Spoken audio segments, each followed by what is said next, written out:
今仔日要甲大家介绍的俗语是：一仔鱼钓大鯛。这讲的大鯛，就是古鯛，也就是鲢鱼。这句俗语会用你摕来比喻股票买卖。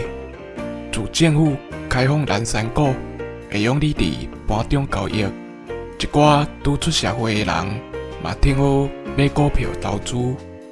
虽然本无下真重，毋过对放长期的人来讲，有用钱就买起来放，等候退休的时，嘛有一条资金通利用，算是替家己欠退休金的概念啦。